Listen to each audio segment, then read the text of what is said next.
everyone, and welcome to the show. Welcome to All Things Undone podcast. I am your host, Granny. She is, and on this show, we talk about life after divorce and how to move forward successfully. And I am very, very pleased to have with us today Reverend Dr. Sharice Bradford. She is a transformational therapist. Welcome, welcome, welcome. And she specializes, she waves the flag for self-care, particularly in African women, American women. And that is what we're going to be talking about today. We're going to be talking about the differences between self-care versus self-maintenance, because a lot of times we think just because we get a mani-pedi and we take a day off from all the things we do, that now we're healed and whole and we're ready to tackle the world again. Well, psychologically, spiritually, and mentally, that's just kind of not how that goes. It is a band-aid. Self-maintenance is a band-aid to relieve some of the pressures that we deal with on a daily basis. But it is not the end all be all. Okay. So that's what we're going to talk about today. Before we get started, I want to make an announcement. Hello, hello, hello. Thank you so much. Welcome to the show. And y'all know it takes a minute for my items to come up. What's up, Anthony? I see you. I see you. Awesome. All right. So before we get started, I do have one announcement. My neighbor, who lives in the same complex as I live in, is having a back to school giveaway. She's giving away school supplies to any children who happen to be in our area. I'm in Mandeville, Louisiana. So for surrounding areas, Washington, St. Tammany, and Tangipahoa parishes, Orlean parish, if you want to come up this way. I'm going to put a post up with her information in it after this podcast so that you all can have that information. I'm going to continuously run it. She's giving away backpacks, paper, pens, pencils, anything that you could need for your children. She will have that. So please spread the word. I'm going to put the address for you guys. My neighbor is doing a back to school giveaway this Wednesday. And I did tell her I would make that post. So without further ado, welcome Reverend Dr. Sharice. I'm just going to be saying Dr. Sharice going forward, but I want to acknowledge you as a woman of God for sure. Thank you for having me. I am so happy and excited to be here with you all tonight. Yay. Welcome, welcome. Hey, Whitney. That was Whitney that said, hey, Queens. Hey, Whitney. I love Hey, Whitney. Whitney. Thank you. So here we go. Tell us about what you do, Dr. Sharice, and how you got into coaching and your particular brand of therapy. So, I got into coaching because I saw a lot of women around me struggle, and I was impacted by their struggles. My grandmother, who primarily raised me growing up, was a functional alcoholic. And though she worked every day and took care of the house and cooked dinner every day, she was still a functional alcoholic. And the reason behind that was she had a traumatic life, and that was her way of coping. And then my parents, both of my parents, were substance abusers. And so I had two parents who had me when they were teenagers, and I saw the trajectory that they took in their lives. And at a very young age, I made the decision that I did not want to be like them. And Right. so even though I've had some struggles and dealt with my own personal traumas, I am a survivor of childhood molestation. And, I've had other things that I've dealt with in my life, but I was just determined that I did not want to repeat the cycle. And so that led me to doing some work and, self work and working on myself. And I will never forget, I had a friend who mentioned when we were in seminary together, she said, and I'm going to be very frank. I am very frank. And so she said, and is it okay if I'm Yes, by all okay? means, be honest, frank, authentic, and open on this And show. so my friend said to me, she said, there are a lot of sick bitches that are just drawn to you. Like people just tell you everything. And I had never paid any attention to that. When people would come to me, if it was something I could help them with, I would be willing to help. Mhm. And as I continued to go through school and things like that, I decided that I wanted to become a therapist, because that Mhm. would be a way for me to help people in my community. Because number one, we don't see a lot of therapists that look like us. And Right. number two, we don't have a lot of therapists who are just really willing to go there with you. And I'm the type of therapist that will go there with you. And we need that. We need, I think someone said it before. I forget what the interview was, but they said that, we need therapists that look like us. We need people who understand our background, our experience, what we've come from, what we've come through. Um, we need someone who can relate to us. And unfortunately, I'm not knocking any therapist in any other ethnic group. Please don't misunderstand me. But sometimes you need someone who can balance that out. Like for instance, a lot of us had to, like you said, break those generational curses. We had to break the cycle of grandma had, she was a functioning alcoholic. Our parents were substance abusers. They operated in chaos and toxicity, and that's what we grew up in. We grew up in poverty, in housing projects. I grew up in housing projects. So just imagine the types of relationships that I saw. Nothing very, it definitely wasn't Cosby Show worthy, right? It wasn't what we saw on TV. So I could definitely relate to that for sure, which got you into it. So let's talk about, as you said, the kind of sick bitches that comes to you, because that is a good way to put it. And and she doesn't mean physically sick. You mean like mentally, emotionally torn down, spiritually not recognizing who you are. Not following your intuition Right, as a right. human, Like not somebody knowing that, your the type of person that always, the type it was the type of person that always had problems. There was always something. And so I can say that I'm not that person anymore. So Mhm. I work with people more from a therapeutic standpoint.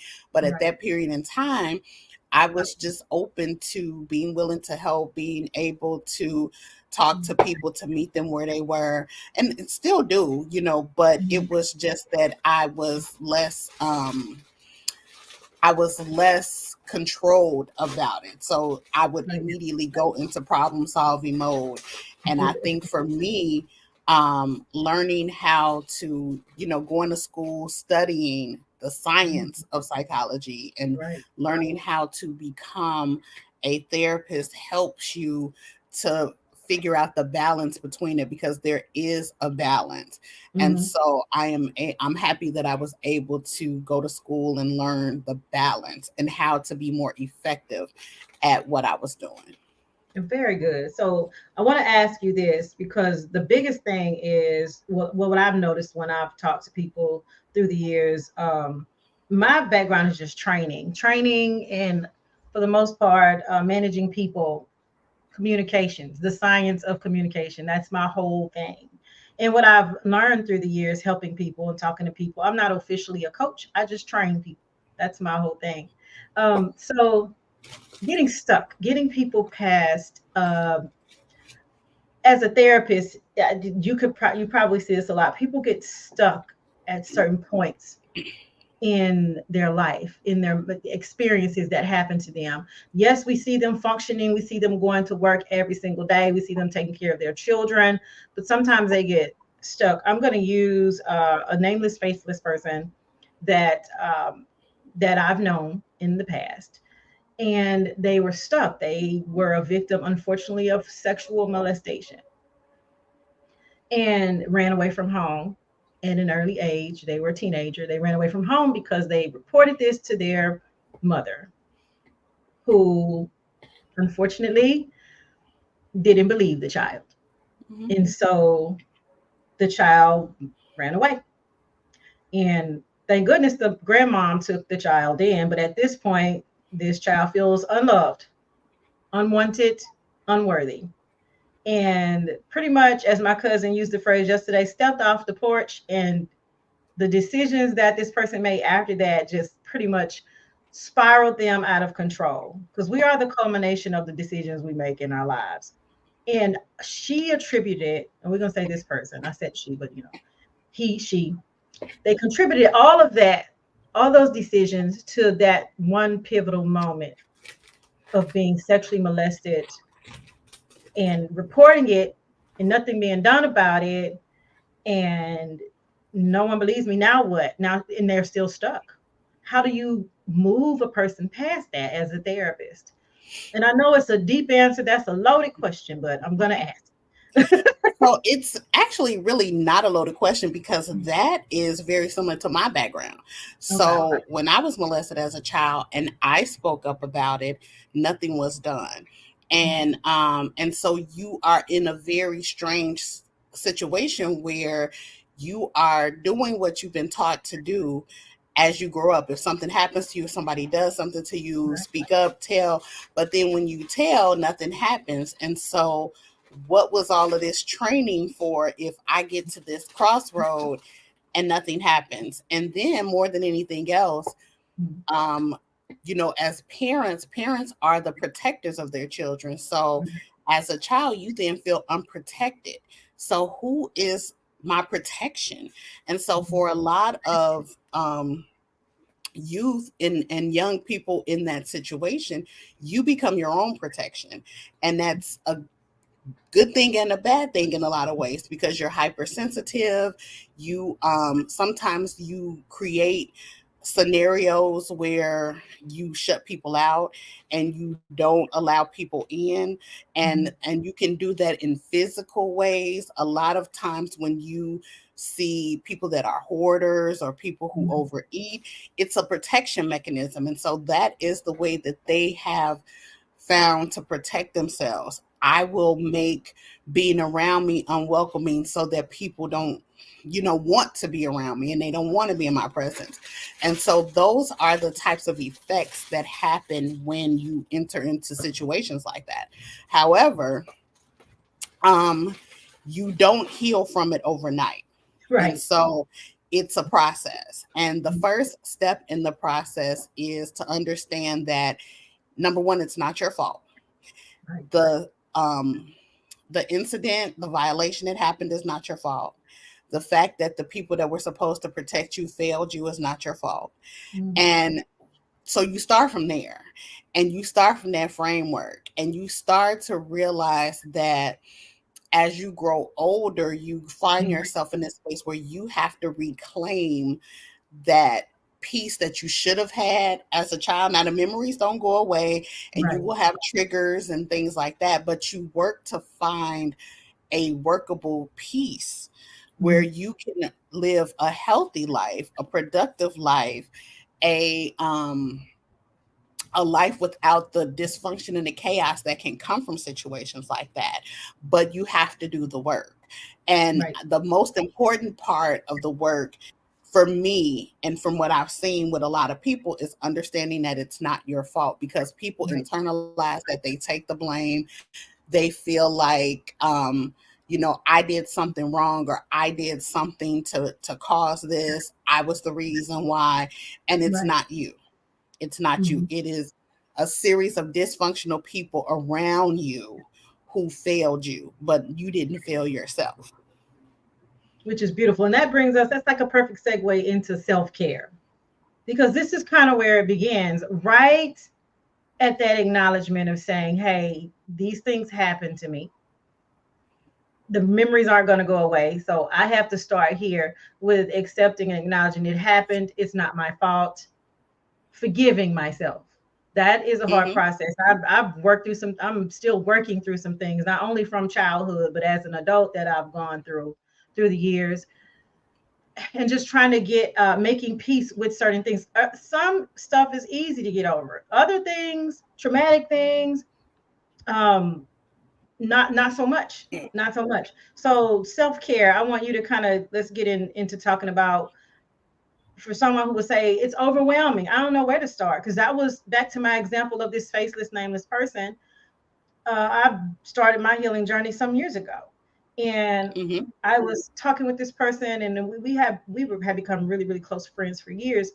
And I remember this person breaking down and just saying, I don't know, I don't know where to start with my life. Like I've tried to start over. I'm a spiritual person, so of course I'm like, okay, let's take a step back and go within. Let's start with prayer. Let's start with God. And it doesn't look the Right. same for everybody. It does not look the same for everybody. Everybody spiritual journey doesn't look the same. And that was one of the things she finally did understand. He finally understood was okay.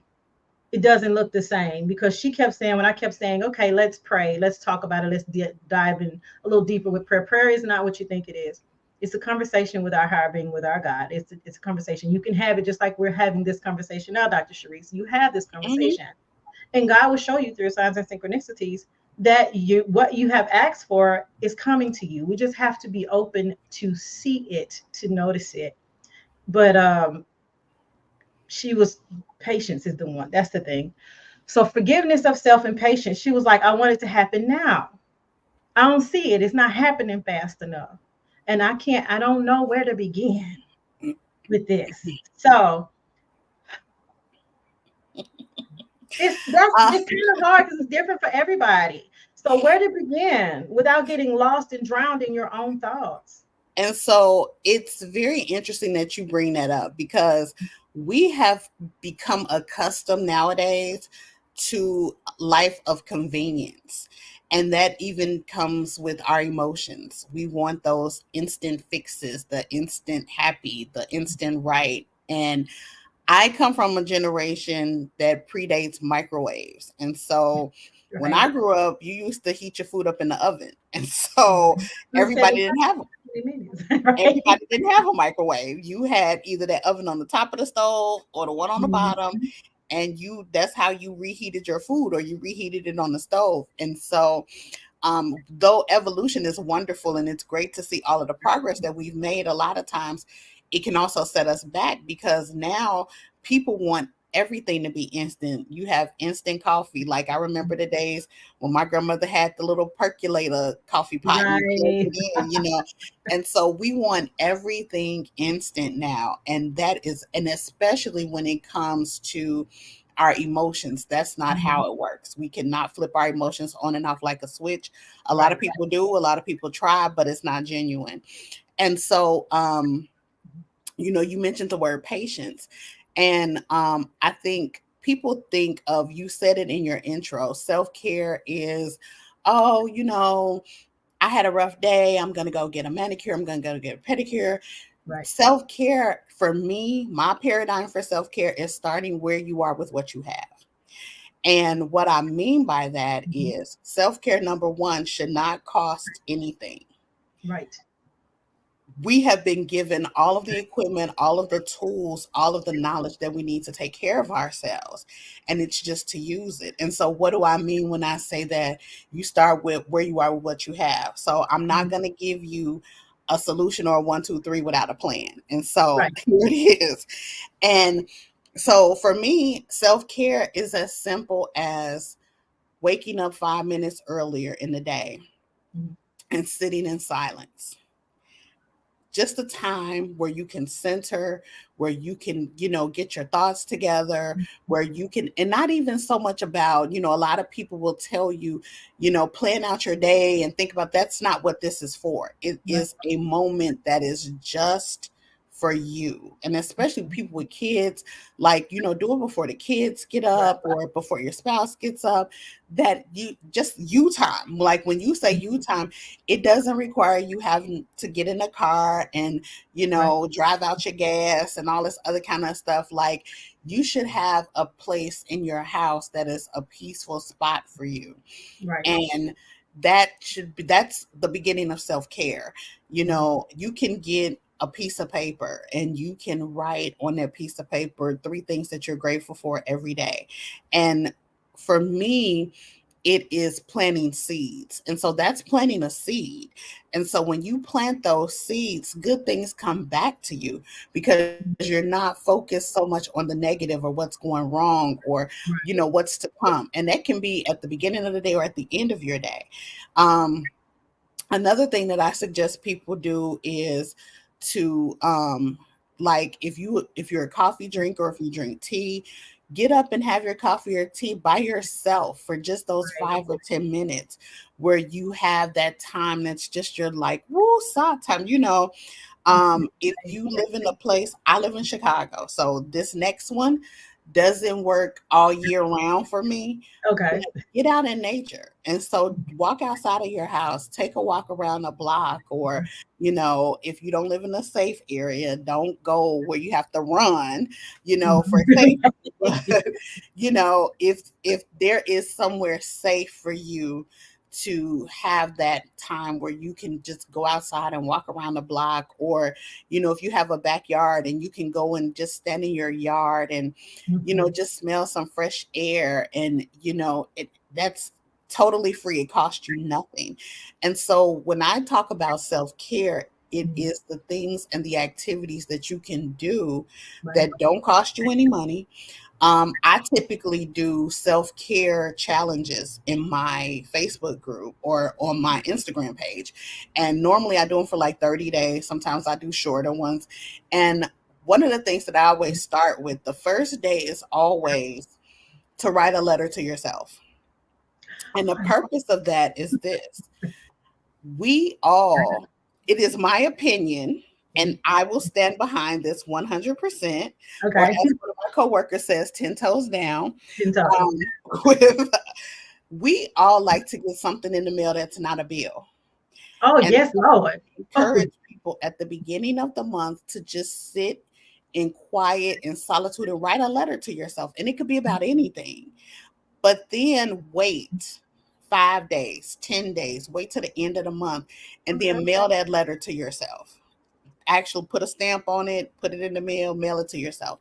And a lot of times, for a lot of people, what you put in that letter ends up being the message or something that you need when you receive the letter.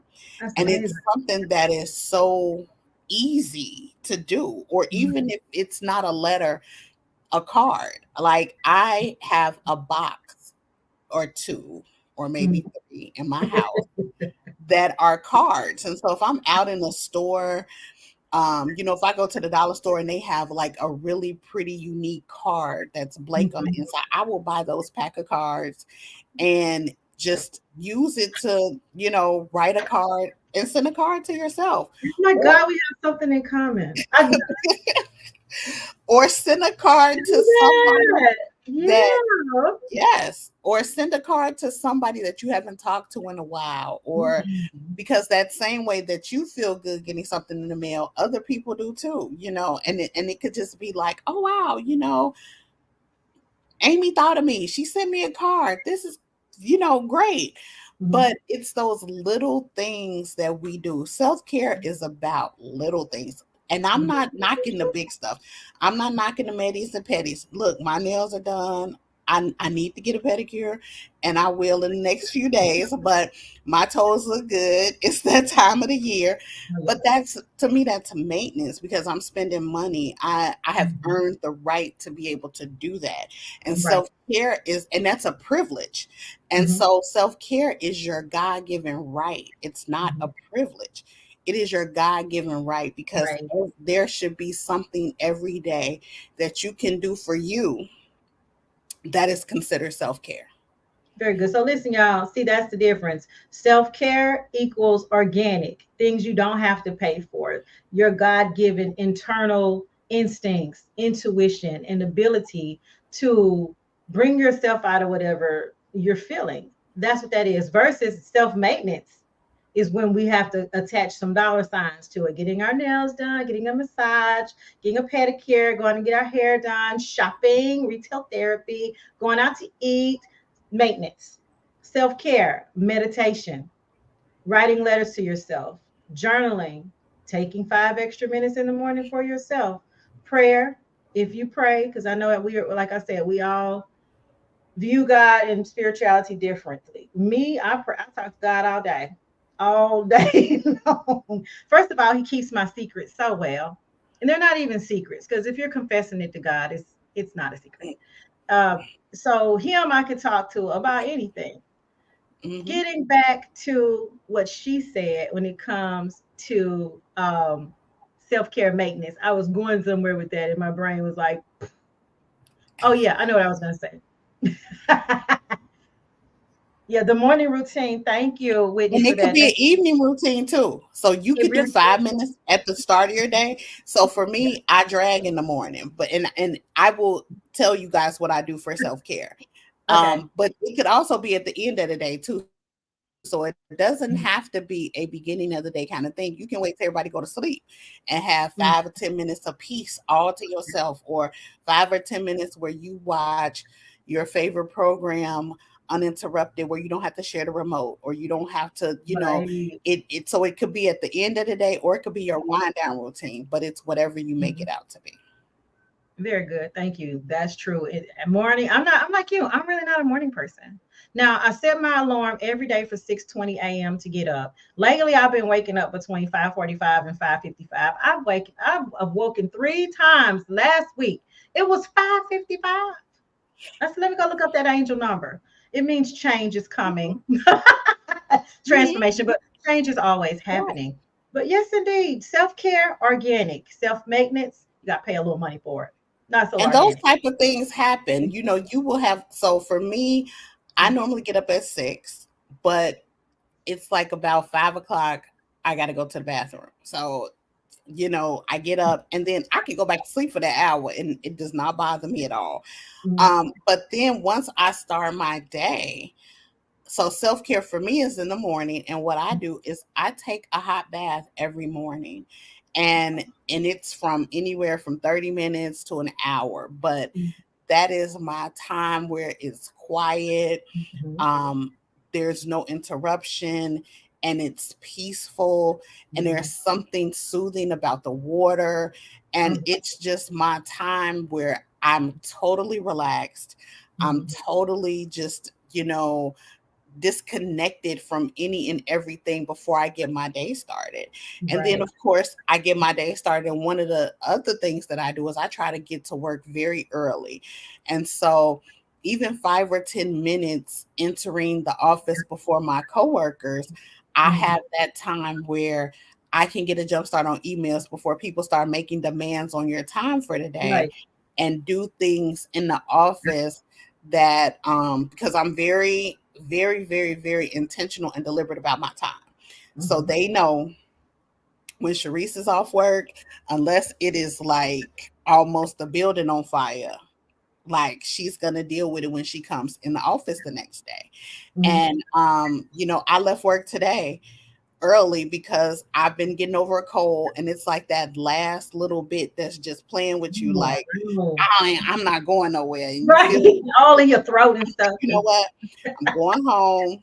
After we get done with this podcast, I'm taking some NyQuil so that I Mhm. can get this out. But one of my bosses called from work and was Mhm. like, I need a favor. I need you to do X, Y, and Z. And I was like, how soon do you need it? And he was like, "Oh, you can handle it tomorrow." I said, "I'll do it when I get first thing when I get in the office in the morning." But Right. it is being intentional with Mhm. people and not being afraid to say, because Right. somebody else would have been like, "Okay, I'll do it right now." But Mhm. look, dude, I left early today because I need to get my life in order, Right. and I'm not trying to be sick all week. And so I'm not there right now for a reason, but I can do what it is you need to do. But just let me know when you need it done and we can make it happen. And so that's another form of self care. It didn't cost me anything. That's It right. cost me my commitment, my Mhm. words that I will do something, but it was not an infringement on my time or what I needed to do for me today. And so that is another way that you practice self care. Very good. I'm saying okay because we're going to be taking a break in about 30 seconds. But before we start that, I wanted to say two things I picked up on self care, and you already said it. The first one is be intentional with your actions. Be very intentional every day. As a matter of fact, that's part of my mantra in the morning. I set my intentions every morning about how my day is going to go. I set my intentions. I have a very simple mantra. It's just four little rules for me to follow to keep my life together. Let my yes be yes and my no be no. Self care, boundaries. Put those things in place. Don't make assumptions. Don't take it personal and do my best every The day. Four Agreements, The four agreements. 'Cause, one of that's my all time favorite books, and one that I will always recommend. If you have not read it, read The Four Agreements. It will change your life. It will change your life. And you all know, if you watch this podcast, how often I talk about the four agreements. I'm actually reading the Mastery of Self right now, but that summarized the Bible for me. Those four little principles, because it kind of encapsulates everything that we learned as in Christianity, which is a lot, and which we're Mhm. not going to get that much into today, because that's another entirely different topic for an entirely different day. But here we go. We're going to pick right back up on self care, intentional, and boundaries when we come back from break, because it is indeed time to take a break. Take us away, Wayne.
And we are back. So, a few other things before we get started with what we're talking about.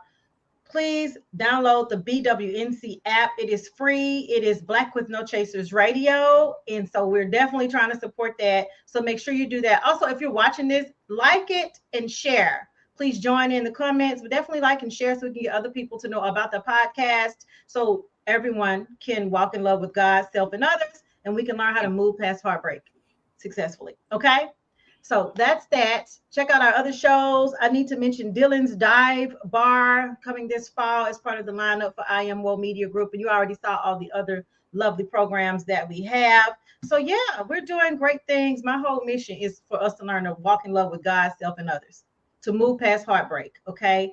Because I've been there myself and it sucks really, really bad. Back to our conversation. It It does. It does. sucks really, really bad. I did want to touch on some things. So self-care routine. I usually take baths in the evening. That's my quiet time. Now I was married for 25 years, and as one of my friends says, in my time before, I had been married for 25 years. And one of my routines after my children went to bed and after my husband was well taken care of, because yes, we have to take care of those lovely men of ours, I would run me a nice hot bath and get me a glass of wine or juice or water. I am a reader. Whitney, if you're still on here, my friend Whitney has a book club. She is a reader as well. And that would be my quiet time at night after everyone else was taken care of. I would sit down, read a couple chapters, zone out before going to bed. And I slept like a log. Now, I know a lot of times as women, we save ourselves to the end of the day. But if you are a morning person, by all means, get up. I have actually started to incorporate some things, like I said, early in the morning for myself. My children are adults now, so it's a little different for me, right? I don't have to. I have all the time. I have all the time. But for those of you who may be watching who do have families still, and you still have to work around your children, find ways to carve out that time. Part of self-care is knowing when to say no. I was listening to my friend send me a sermon yesterday, and I am so grateful and appreciative of them for sending it to me. It was about vision, prioritizing your priorities. That was the title of it. And in it, he was saying two very important words he needs for us to learn. Big, big, big words we need to learn. The first one is yes, and the second one is no. Right? I think Dr. Sharice, you may be on mute, so make sure you come off mute. Can you hear me? I can hear you now. All right. You're shaking your head. It's like, No, I yeah, was just shaking my head because yes, two yes, very big important. words, well, Mhm. small words with very big connotations behind them. Right. So yes. Yes and no. And he was saying you need to be intentional with both your yeses and your nos, because there are certain times in life where, yes, we need to give freely of our time, depending what it is. But as part of self care, as part of prioritizing your priorities, you need to learn to say no when it's appropriate, because we cannot take on the world. We If we're pouring out of an empty cup, we have nothing to give to anyone else. So we have to really be cognizant of that, be really intentional with our yeses and our nos. Like example with Dr. Sharice and her boss. Yeah, I can wait till tomorrow, sir. Okay, who's got the monkey? I'm gonna pin that article. I don't know if anybody's ever read Who's Got the Monkey, but it's an article that's called Who's Got the Monkey, and it's literally saying you have to delegate what's my responsibility versus, in this case, if you're a manager, versus my coworkers or versus my employees. You can switch that and use it for your life as well. What's my responsibilities versus my children's versus my husband's versus the communities versus X, Y, and Z, and prioritize, give it back. Start learning to give stuff back. I had to learn how to do that. Let me go ahead and point you to some resources that can help you in X, Y, and Z. And I put I the will add one thing to that. Be mm-hmm. unapologetic because sometimes we say yes or no and then we want to, oh, well, I know because, We walk or, it back. Mm-hmm. no. Let your yes be yes and your no be no and be unapologetic about it. It is Mm-hmm. something about just being on your grown person's business. And Right. sometimes with grown person's business, you have to let your yes or your no be unapologetic. Very good. That's just what it is. You let your yes be yes and your no be no. I had to learn that. And at And first no is a complete sentence. it is. It's just no. I used to feel guilty about it though. Now I don't now, because like I said, I've been practicing. It's intentional. You have to practice being intentional. You really do. I used to feel so funny telling people no, and I would walk it back. And when this divorce happened, which happened for me in 2020, but there was separation prior to that, you really do learn when you're going through these tower moments in life, when you're going through these really tough seasons, you really learn who's really in your corner, and you find out God is really there in your corner. Sometimes it's just you and the good Lord above. You do have people supporting you, but when it's tough, and you just feel like it's just me. I learned in those moments, not when I was being celebrated, you guys, not when everyone was around. And, and my husband is a former pastor. I was a former first lady for almost 20 years. So it wasn't when everyone was around. It wasn't when I was on the mountaintop. It truly was those valley moments Mm-hmm. is when I learned, okay, I need to sit down and really take accountability for myself and what I need to do to let my light shine, because you can get yourself in such a place, in such a dark space, you're not going to do that. So you really, thank you, Wayne, be intentional in everything you say and do. Your words part of self-care. Listen, y'all, listen. And Dr. Sharice, I'm gonna pass it to you. Your words hold weight. There's truly life and death Mm-hmm. in the power of your tongue. Be really intentional, not just with your words, but also with what you think about yourself and about others. Because what you think about others is ultimately a reflection of how you feel subconsciously about yourself. See how deep self care goes? Oh my goodness, there's layers and layers to it. I will It's add two things. One thing is always remember that your thoughts are things. Think of your thoughts as things, and they are seeds. And so your thoughts can grow flowers or they can grow weeds. And Mhm, so think of what you are intentionally putting your mind power toward. So mhm, what you feed will grow and what you starve will die. And so the negative part is what you starve. mhm, And the positive part is where you grow. mhm, And so always think of that. Think of your thoughts as things. And when you get ready to put it out there, like, what kind of seed am I planting? What kind of seed am I planting?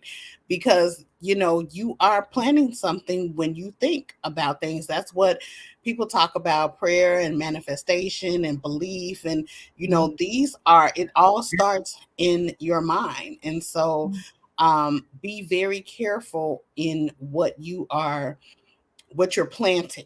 Be very Right. careful in how to and be careful in cultivating your garden and what you're putting in your garden. If you plant a lot of BS in your garden, then that's what you're gonna grow. That's right. So keep that in mind. And then another thing that you talked about is taking care of yourself. And so being intentional and you know, God gave us to take care of. Mhm. God didn't give us anybody else to Mhm. take care of. So I'm not saying don't take care of your kids and things like Right. that. But what I'm saying is at a certain point, you are even no longer responsible for your children. Right. They become adults. They Mhm. become people who have thoughts and opinions and ideas and lives and, you know, social networks that have nothing to do with you.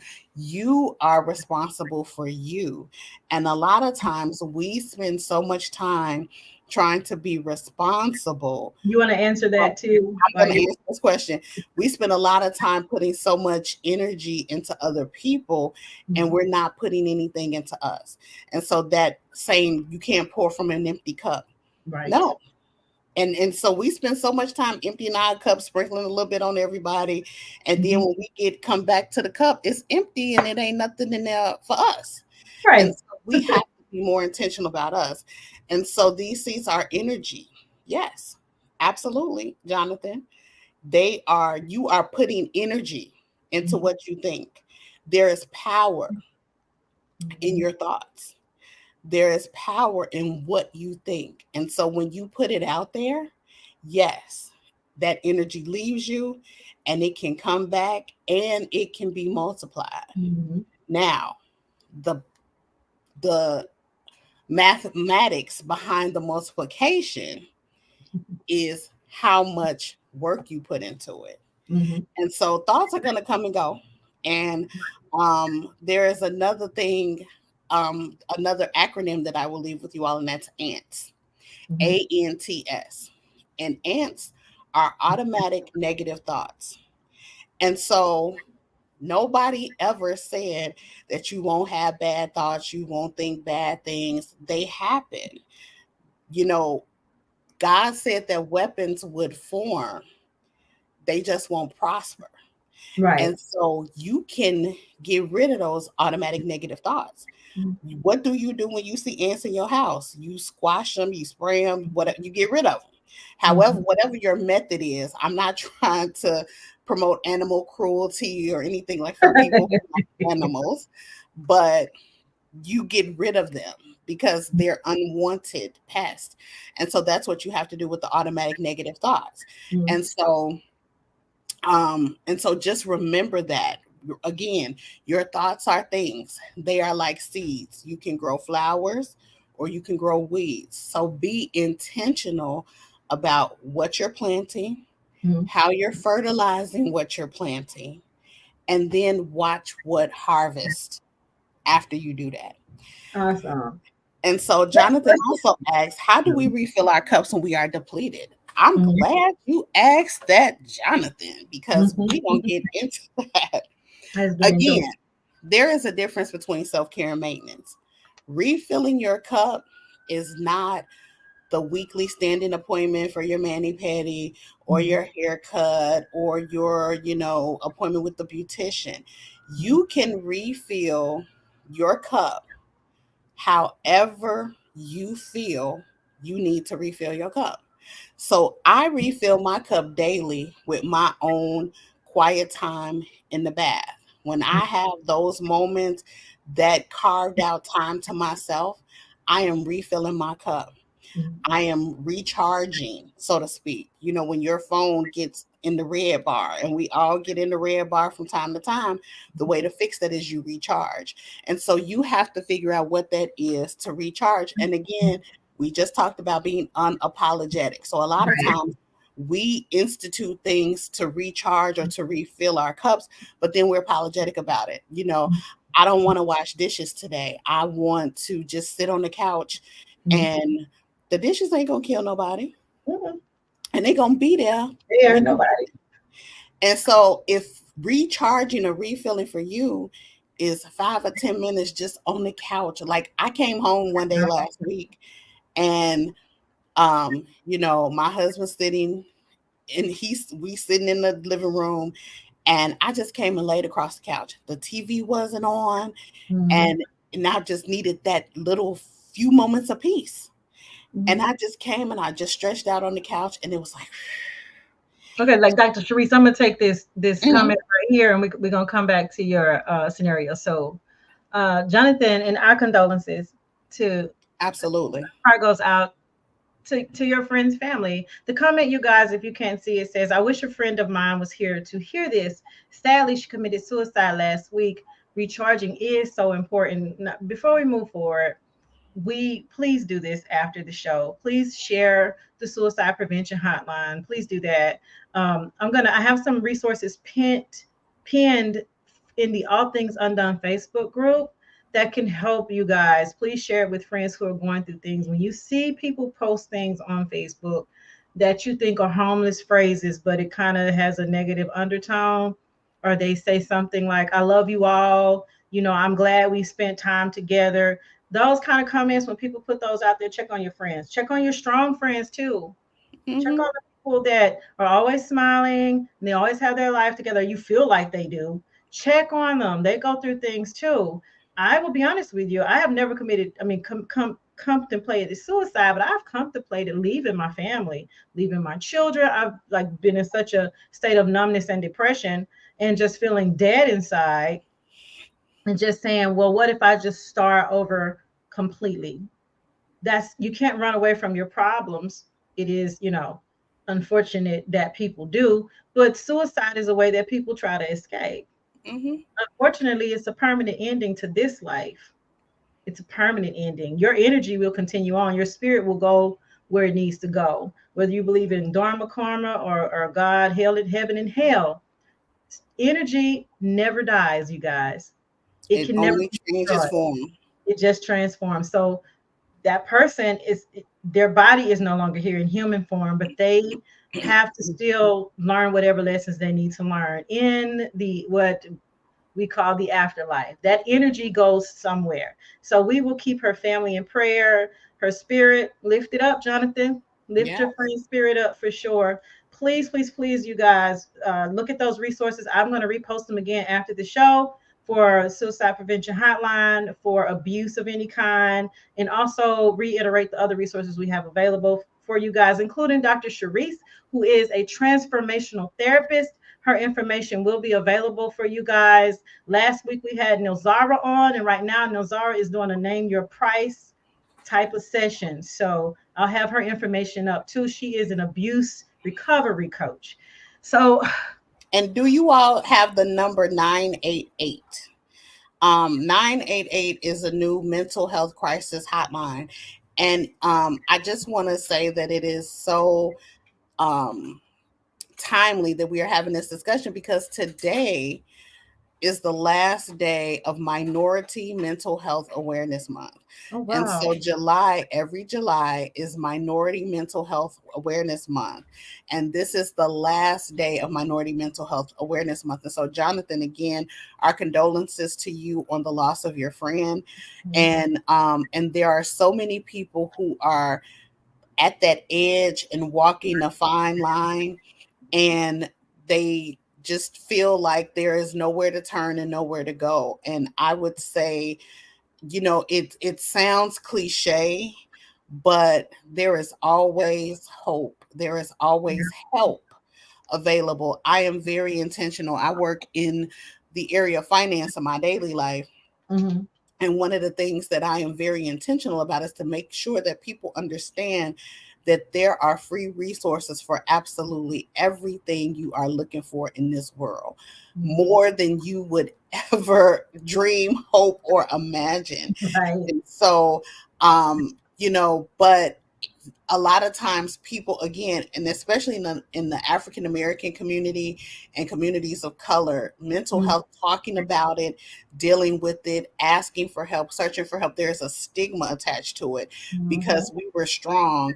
And for Black women, it's like a extra bruh, we're extra Right. stigmatized because we were always the backbones, the caretakers, the protectors, even when people didn't acknowledge it. We would, take care of everybody.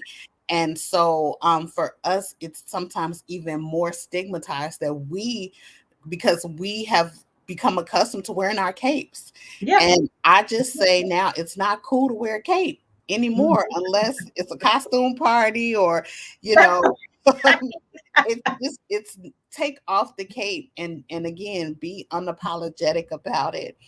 There are resources. I always offer people a free consultation, Mhm. just because sometimes you may not need a long term relationship with a therapist. Now, there are a lot of people that do, Right. but you may not need that. You Mhm. may just need somebody to direct you to the right resources to tell you.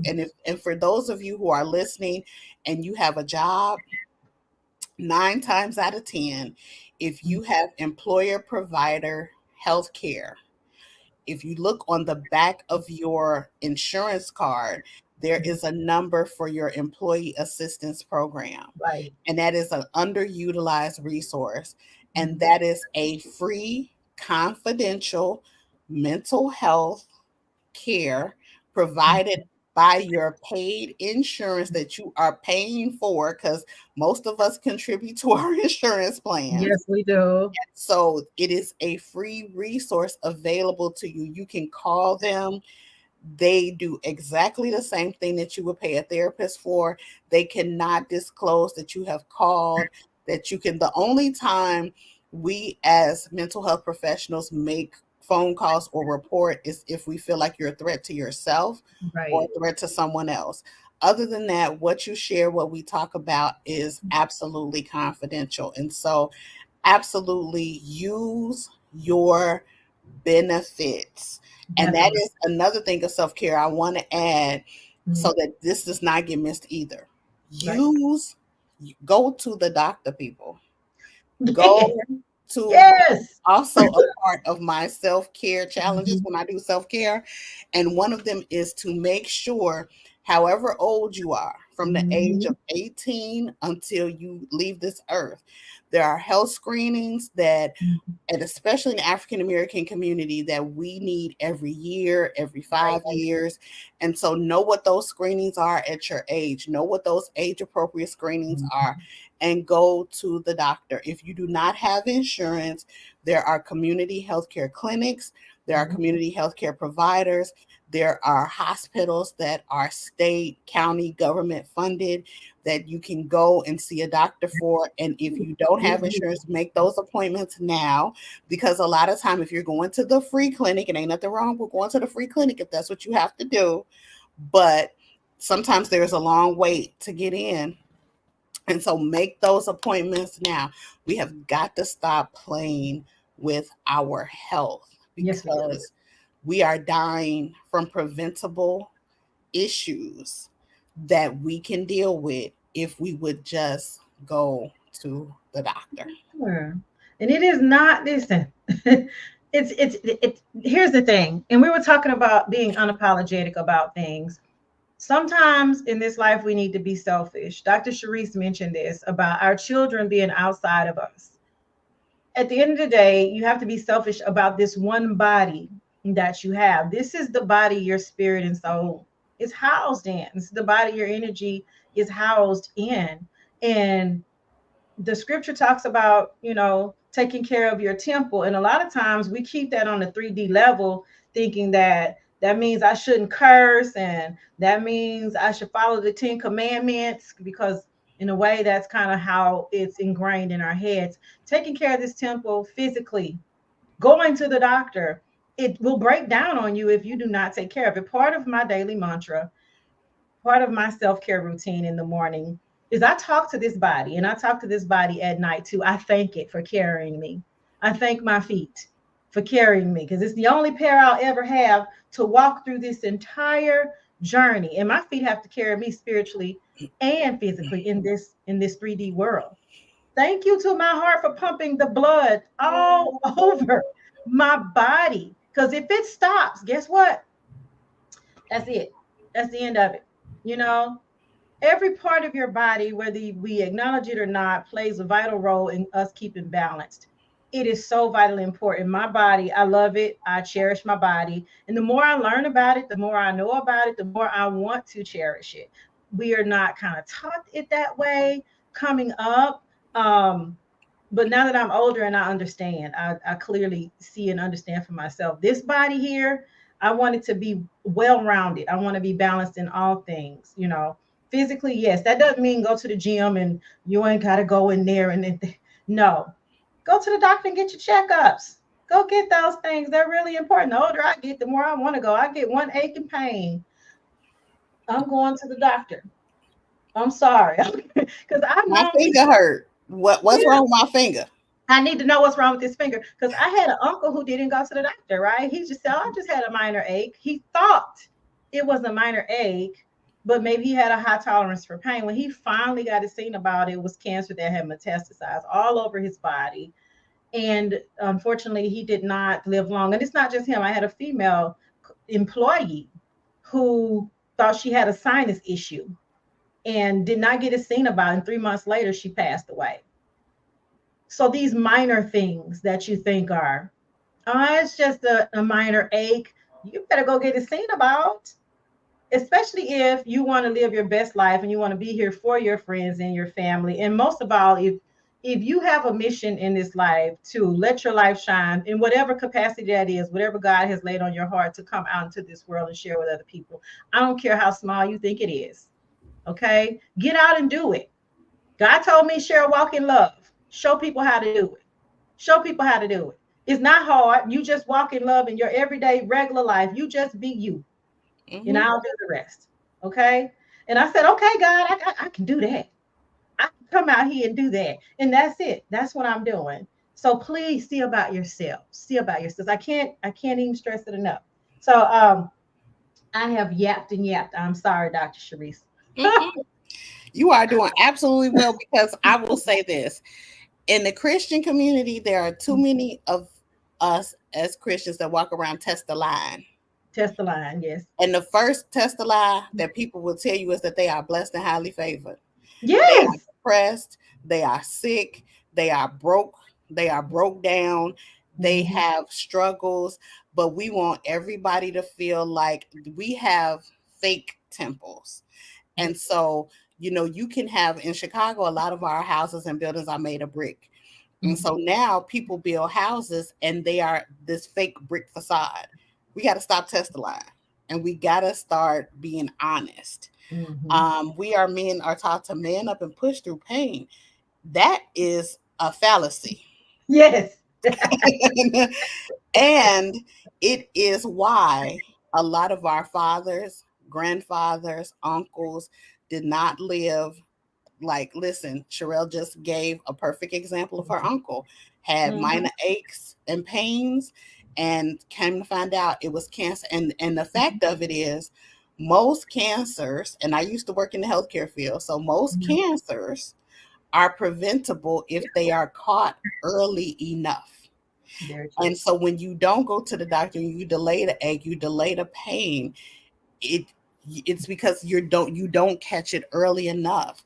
And Right. so again, we have to, like, remember the white lady that used to have an infomercial, and I may be dating myself, and she used to It's run okay. around the TV saying, "Stop the insanity." We have to stop the insanity because it that is what, listen, Mhm. Jonathan, true story. That is Mhm. what happened to my dad. My Mhm. dad was out here living a life, running the streets. You know, I'm hard, I'm a man. And he came to visit. We were at my grandmother's house one day, and he sounded like Wolfman Jack. And I don't know if people remember Wolfman Jack, but I look him up. do. And so everybody was like, what's the matter with your voice? Like, what's wrong with you? And my aunts forced him, his sisters forced him to go to the emergency room, and he was experiencing congestive heart failure. And what that congestive heart failure led to was him eventually ending up on dialysis. But after that first incident, he spent about 3 months in the hospital Mhm. where they, I'm his only child. They called me in and they were like, you need to talk to the hospice coordinators. And, it does not look good. And I will say that that was probably 12 years ago. My dad is still here. He's Oh, still going praise to God. dialysis. He outlived one of his sisters, Mhm. and a niece, and he would have probably been the one expected to go first because of the lifestyle that he was living. Mhm. And so, but it was that exterior that I'm a man, and this kind of thing that kept him from really taking care of himself. And so now he takes care of himself when he does not go to dialysis. I get a phone call, and he don't want that to happen because Right. So what we're gonna pause right there. One final go break, ahead. Dr. Sharice, and we're gonna come back and finish up because I All do right, want to hear about your dad. all All right, right. take us away, Wayne.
All right, welcome back. I'm just dancing down. Anytime the music break comes on, I'm like over here just jigging down.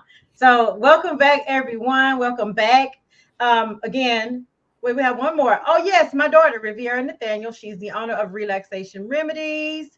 Please, please, please check her out online at relaxationremedies.org. She has started her own mobile massage business. She is a certified massage therapist, and she has a bachelor's degree in kinesiology. So she definitely knows what she's doing. We'll have her information up later. Please share this podcast if you're watching, like, and share.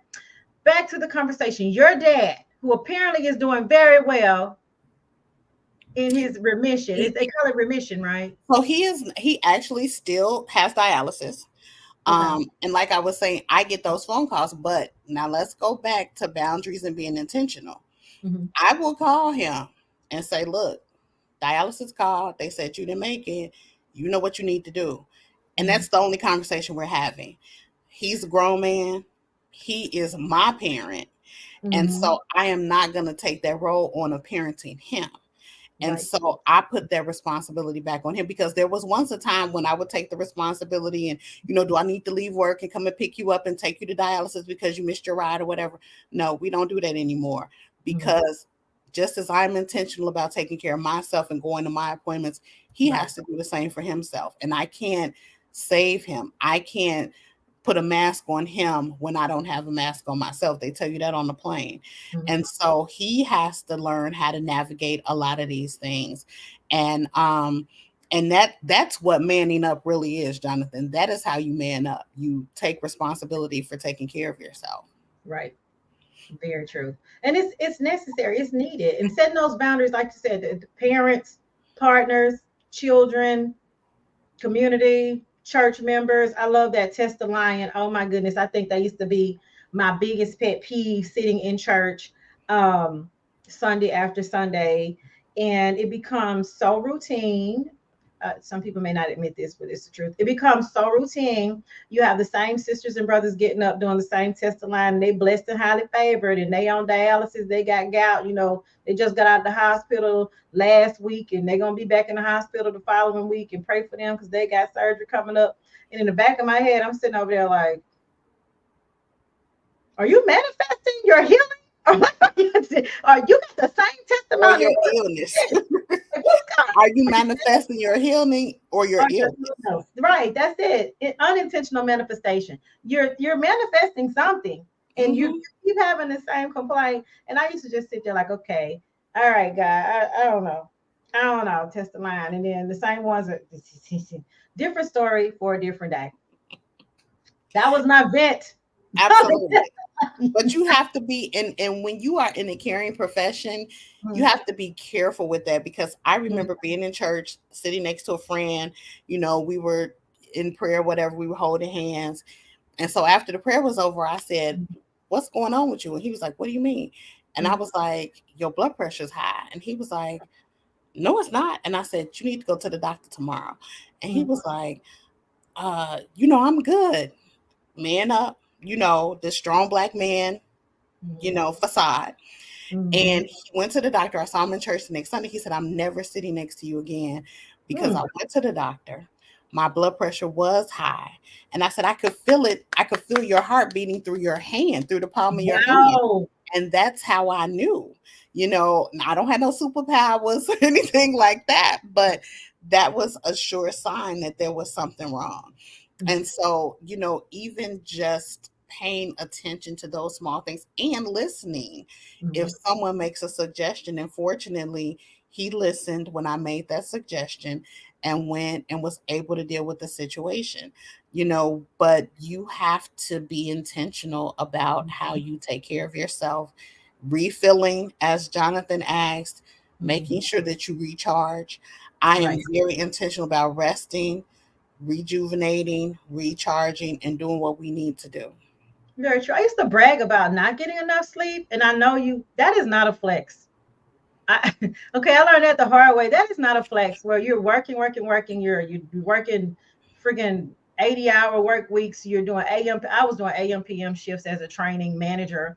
Then I'm going home, trying to be super mom, wearing that cape, trying to be super wife, trying to be super first lady, just doing all these things and just tired and exhausted. And I'm in church testifying too, talking about I'm blessed and highly favored, and I'm tired And and people were probably like, "What is wrong with her?" Because I'm sure you were short, you were emotional, you didn't have time, you didn't have a lot of patience. And people were like, "She mean, no, she yes. don't." Yes, I mean all the time. Well, I used to. She's so mean. She's so short. She's cold hearted. She's this, she's that. And I'm it's tired. because I'm tired. Absolutely exhausted is what I'm Right. And so you're exhausted. going to get all of this.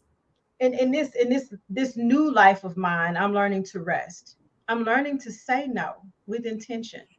And it's not that I don't care about what the person is asking for. I literally take a mental assessment in my mind of how is this going to affect me? What else do I have going on? Before I give you a yes, let me do a mental note of what I already have committed to, what other responsibilities I have. Do I have the time, the bandwidth, the emotional bandwidth that a person needs from me? Do I have these things? And if I don't, my answer to that person is going to be no.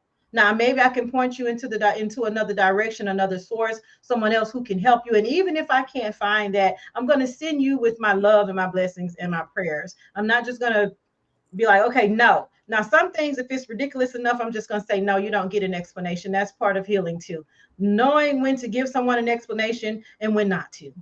Hmm. Sometimes your no is just absolutely no. Jonathan says 50 Cent rapper said in a song that he could sleep when he's dead. He came back in his latest book and explained that he was wrong and has changed his mind frame on sleep. Exactly. That was me, right? Just going, going, going, because we And get into this it mode of is grinding. Go ahead. young and inexperienced, because Mhm. when you dead, you dead. We don't know if you sleep or what. We Right. don't know that. So you just dead. And so, but when you know better, you do better. And a lot Mhm. of times we do those type of things because we don't. I remember Mhm. being a party girl in college, going out Thursday, Friday, Saturday. We were out. I would Mhm. come home at like 2 in the morning, Sunday morning, Mhm. sleep on the couch for like 4 hours, get up at 6, shower, change, make sure the hair was together, go Right. sing in the choir, come back home. Granny Mhm. had cooked dinner, eat dinner, and then you sleep for the rest of the day because I'm exhausted, you Right. know. But that was our rotation. And like Mhm. now at 10 o'clock, I'm yawning. Me And too. and it's dark, and look, I, Mhm. I'm I'm finished. And I went out to dinner for my cousin's birthday a few weeks ago, Mhm. and I had to call her because when we got ready to leave, everybody was trying to figure out how they were gonna pay the bill. And I'm like, look, put $100 on my card. They Right. came back, I signed my card, and then I walked out of the restaurant and I was like, I didn't say bye to nobody. But I Mhm. had already told him, look, I'm sleepy. It's Yeah. 9:30. I'm I'm in 45 bed. minutes away from home. I gotta drive. Like, look, I'm like, this a wrap for me. And it was like a Friday night too. So I was like, I am so done. Yeah, And I'm done. then I Mhm. called my cousin. I was like, tell your friends I am really not that rude. But like when I said I was tired and sleepy, like I really meant that. And Mhm. I had to go home. Oh my goodness. He said, did you go to Alcorn State University too? He was listening to all you got to I break went to Chicago State down. University. Same. Look. Same difference. You got that party. You got that Right. college life in. It's them state Yeah. universities that get you all the time. How you out there messed up. Yeah. Yeah. I get my sleep now. And then people's like, it's just yeah, age. No, it's not. It's wisdom. It's wisdom is what it is. And And it's self-care. self-care. It's important. I want to live to be 120 years old. I tell my kids this all the time. I want to see my fourth generation of grandkids that blasted. Okay. I want to be that lady. Now, if God has other plans for me, then God has other plans. But I've already told my creator above, look, I'm going to take the very best care of this body and God and body, spirit. I'm going to need y'all to be with me. We on one accord. We on one accord in this. So do it the right way, because it's some white Right. people that my Mhm. husband swear have made deals with the devil. Like Oh, Dick no. We're Cheney. not doing He is like, Dick Cheney got to be 105 and he's still out here hunting, kicking it. And then Norman Lear, he just celebrated his 101st birthday. that. Like, Really? dude, you 100, but I mean, and maybe God blessed him because he helped all of these black people get into TV, and who knows what it is. But he says that all the time. He is like, he used to say the same thing about Queen Elizabeth. He was like, look, she has made a deal with the devil because she Oh, got to no. be like 160. And so you look at these people and you wonder, like, what Why you is it doing that, like, man. So Now, yeah. my ex-husband's granddad lived to be 101 years old, and Yes, he was so Jonathan Mitch humble. McConnell. Yeah, Mitch McConnell. I think he died in front of the camera the other day and came back to life. I think that's what had happened. That was a stroke. Yeah, he had a stroke. That was a It's not stroke. funny. It's not funny, but I'm It like, was just like the one Wendy Williams had on camera, but he oh, didn't she fall out the did. chair. So there was a Halloween episode, and Wendy Williams, she was dressed like the Statue of Liberty, and she was Yeah. standing there. She started staring, and she couldn't talk. Same thing. Oh, so I Like thought he was dying. I said, this man is dying in front of the whole world, and everybody's just looking at him. And I thought, where's Mitch McConnell? And God forgive me for that. and he probably really does have a deal with the devil, but Yeah, he right. And not me. I'm just look, it's God Almighty for me. God, the Holy Spirit, God, the Father, Son, and the Holy Spirit. That's who we praying to around here. yes. Well, that's who I am praying to around here. Yeah, I told my kids 120 years old. That might be a bit long, but hopefully, if they live along with me, then hey, we all be old together. Yes, yes, yes. Yeah, I'm taking care of my body, mind, and spirit, all of it. Together. So here, I'm gonna do a quick recap because I know people are popping on and off. So if you catch this later, self-care equals organic care of your body. Everything you need, you have within you. Mm-hmm. Okay.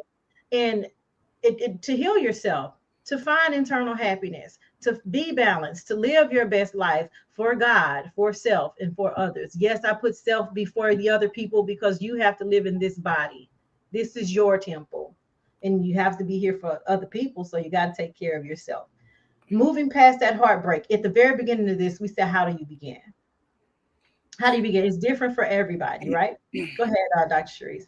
That is true. And one of the things that you mentioned at the very beginning, you talked about being stuck. Mm-hmm. And I wrote a blog a while ago called The Spirit of Stuck, because Mm-hmm. I see stuck as a spirit. And in the Bible, it tells us that our struggle is not against flesh and blood, but it's against principalities. And I feel like stuck is one of those things that we wrestle with. Yep. And it is absolutely a spirit. And so um, it is something that you can get over, Mm-hmm. it is something that you can combat, and it is something that will probably happen repeatedly throughout the course of your life. But the goal is to start small, start with what you have where you are. And most importantly, with stuck, it's putting one foot in front of the other. Right. For me, my stuck has been um, exercise. And Mm-hmm. so, and I had to sit down and think about myself. And I'm like, okay, you reaching one of those milestone ages where they tell you once you reach a certain age, it's not as easy. You can't. And I noticed that, my husband and I have been on this eating right weight loss thing together. And he started, and I always tell him, like, you make up your mind that you're going to lose weight and you lose 20 pounds.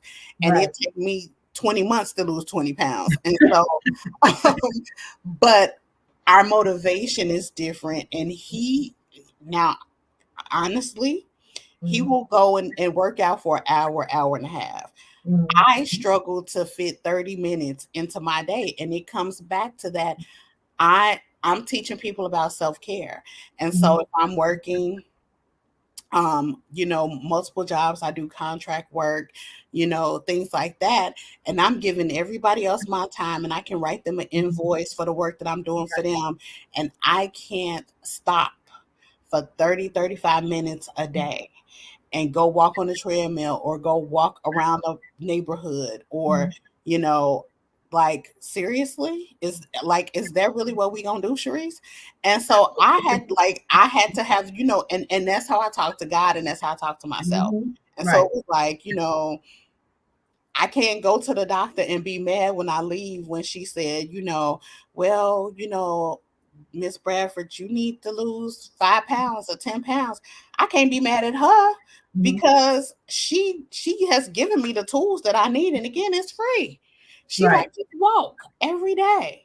And Mm-hmm. so how do I incorporate that? And so um like I said, in Chicago, you can't be outside all year round. That's just No. no. So what I've been doing now is I will leave out of the office every day, most days of the week. And I walk around. I work in City Hall. Our building is a square block. So I will walk around the building 2 or 3 times. And then Right. I'll go back and I'll work. And then later on in the day, I'll do it again. And so and I had even started like a walking group. There's an African American walking club called Girl Trek that's nationwide. And I Mm-hmm. had gotten some people together in City Hall that says, let's walk laps around the building. And so we were doing that for a while. And but you have to have those moments. I see Jonathan, and Jonathan, yes, you are Yeah. right, because even you can have, listen, the Bible says, in all thy getting, get understanding. And so I can have all of these degrees up here on the wall. Right. At some point, there's got to be a come to Jesus moment for me too.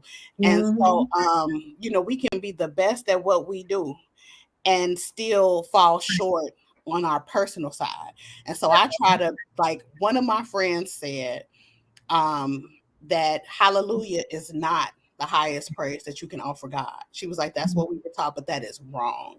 And Mm-hmm. she said, the highest praise we can offer God is do hallelujah, because it's what you do. It's not what you say out of your mouth, it's what you do. Right. So That's I right. have to let my do hallelujah live up to Mm-hmm. what I'm expecting and believing God to do for me. And I'm believing that God is gonna get the other. I got like a butt and a half. And so he gonna take that half a butt away so that I could just Okay. have one, and we Okay. gonna be good. Cause I'm just trying to get rid of that. I just want one. I'm gonna tell you something my doctor told me, which made it easier for me. And I haven't. I used to work out like a maniac. Like it becomes an addiction to for some people. But what got me started was he told me something really simple. I had bursitis in my hip, because for some reason when I get a certain weight, I'm 5'2". So first of all, trust me, if I get a certain weight, I get my hip starts hurting really bad. And he was like, get out and walk, get out and do these things, blah blah blah. Blah. And I'm like, I don't want to do that. He was like, Cheryl, I need you to get your heart rate up for 20 minutes a day. Can you do that? Just 20 minutes a day. He was like, even if it's just 3 days a week to start, I need you to get that heart rate up for 20 minutes. Can you do it? He was like, I don't care if you do jumping jacks, you walk the block, figure out something. You dance, you put your Zoom on, you got your weed machine. And this was back when weeds were popular. He said 20 minutes, put a timer on, get that heart rate up. And he challenged me. He would make me come back 3 months later just to see if I had dropped whatever weight he asked me to drop. You know, he said, Granny is basically fun size. I am like really tiny. I'm petite. So I started working out and then I found that I loved it. Uh, but here's the thing about being self-care. This is the hard part. And we all struggle with it. I struggle with it. Everybody struggles with it. Self-disciplined and accountability. Okay. We have to, motivate ourselves to get up and do. Because trust me, going to the gym, my brain's like, nah, we'll do it tomorrow. And I'm like, no, get up right now and do it. Mm-hmm. I don't know if y'all ever heard of, I forget his name, but it's Dr. Sean. He does happiness psychology, the happy psychology, the psychology of happiness. I love him. I'm going to put a link to his book as well. He has this thing where he did a study with happiness, and they were in a crowded train station, and they fixed the steps going up the escalator to where it was just regular steps. But on the stairs, the actual stairs, they put piano notes, like a piano key going Mm. all the way up, just to see how many people would take the stairs versus the escalator. Old people, young people, big people, little people, black people, white people, it didn't matter. Overwhelmingly, like 70% of people took the stairs so that they could hear the musical notes as they went up. So you have to figure out a way to make the activity fun for you, to increase your serotonin levels and your endorphins to make you want to do a thing. I'm going Mm-hmm. to post the happiness psychology. I'm going to post that study for you guys to see, because in addition to the four agreements, my other favorite psychologist to listen to is Dr. Sean. I can't think of his last name right now, but I have his book on the shelf. I just don't want to get up because then y'all get to see my 10 booties, and that's not happening because I. But I am going to post his book. It's about the happiness psychology and how you can retrain your brain to think differently from how you were raised. He told another story about his sister. She was 6 and he was 7, and they were playing on the top bunk. And unfortunately, she accidentally fell down. They were playing, he pushed her by accident. She fell down. And in his little 7-year-old brain, he didn't want her to scream because he didn't want to get in trouble. So he said he jumped down off the top bunk and he was like, oh my goodness, did you see how you landed? You're a unicorn. Only unicorns land like that. And he said he could see her little 6-year-old face struggling to decide, do I want to cry or do I want to be happy because I'm a unicorn? She chose to be happy because she was a unicorn. And unicorns are special and they can fly. And he said he learned at that young age, oh, I have a superpower of sorts. Not only for her, but for me. And we have to learn to do that with ourselves. You can choose to remain in pain, or you can choose another option to be a unicorn, to be whatever you're going to be to get you over that particular piece of pain, right? Mhm. So you got to figure out how to make it fun and interesting for yourself. I'm going to post that study too. I love that book. I used to make my trainers when I was a training manager. Once a year, I would make them watch that video. Mm. It was like, do we have to watch it again?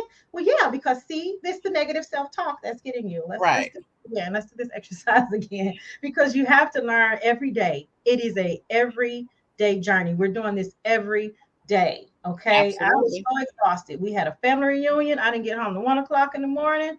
It's only a 7-hour drive from Nashville, Tennessee to Bogalusa, Louisiana. But with my elderly parents, that 7-hour drive turned into 10 hours. Woo! So I didn't get a lot of sleep last night and get right back up this morning. I have not stopped. We found the funnest things to do, and I did have a couple moments in there where I had to really breathe through it because, like, You're 6 hours into the trip. My mama wanted to stop for the 110th time. And whoo, Just 200. wanted to be like, sit down, be Yeah. quiet, and don't move until we get home. I wanted to treat her like she used to treat me as a child. Right. I need you to stay in that seatbelt. Don't you say nothing until we get to Louisiana. That is, listen, that is how I am with my grandmother. She, Right. when we go out, she always complains. She always wants to go out. Mm, But then when we get to the restaurant, she doesn't want to eat because she had a injury and her dentures don't mhm, fit right and all this other kind of stuff. And so, but she will say, "Well, can I order a drink?" Well, mm, sure. And so I treat her like parents treat their kids. So I will take the drink and I'll put it in the middle of the table and I'll say, "You have to take 5 bites of your food." And so the first time we did it and my mom was with us, she was looking and she was like, so when we left the restaurant, she said, "I can't believe you treated my mother like that." And I Oh, said, "Look, I'm paying. So she gonna eat that food because I know what happens when she gets home. She gonna throw it away or somebody else gonna eat it. And then she gonna mhm, talk about she hungry. So I'm gonna make sure that she eats. right. And she can do whatever she want to do. And now and then one time I called her and she would take a bite and then when I wasn't looking she would try it. And I'm like, lady, I see you. And I see so you. I always go to the back of the restaurant in the corner and I I say, love you that. can take your dentures out. So can't nobody see you and just eat. And so, but that has become our compromise. And, Mhm, sometimes you do just have to take the reins and be like, look, right. That part. And Jonathan remember put when something it in was the your post. money, now it's my money. My So, money. right. Jonathan put what he put we're a kid twice and an adult once. Yes. And that's so Yes. true. And then during the years that we're adulting, this is this part where we're trying to be our best selves, or at least we should. So I'm just gonna hang up my head and be like, I'm just gonna be a kid. I'm gonna retire from adulthood now. I can't do that. But anyway, we're coming up on the last few minutes. So thank you so much, Dr. Sharice, for joining us today to talk about self care versus self maintenance. I will have her information up and pinned for anyone who needs a transformational therapist. You need to talk to her about anything you have questions regarding self care, anything related to being stuck, changing, transforming, moving forward. She is also a minister, a woman of God. So if you feel like you need that type of counseling, her information will be available. Remember, self care is organic, okay? It starts within. And you have Yes. all the tools available to you to help you get past that hump. How to start from being unstuck, how to get unstuck. Simply start. You got to start. It could That's be the it. smallest step ever, but you have to start. If you find yourself having a repeated thought, you got to start talking to yourself in a positive manner. Ant, we talked about ant, which is something negative thoughts, automatic negative thoughts, right? As part of that, making assumptions.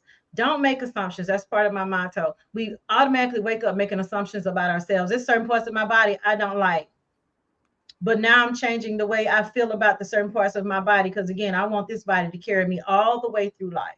And the only reason I have a hang up about certain parts of my body is because I'm thinking about what a potential partner would think about it. Let's be honest. I'm thinking about what a potential partner would think about my body. I love my body. So whoever God sends, He's gonna have a problem with whatever this body. It's gonna provide what it needs. It's gonna do. It's gonna body like it needs to body. And anyone else who doesn't agree with that is not for them, which has also been part of my journey. I'm gonna keep all of my cookies to myself until that person comes along. Simple That's self right. care. You know, And we just gonna keep unapologetic. unapologetic about it. Mhm. And I don't care what man comes along, they can come and go. I don't do idle chit chat anymore. I don't know what that's about. But like, if you saying hello to me, well, state your purpose. State your purpose clearly and quickly. Because if you don't have one, I need you to stop talking to me.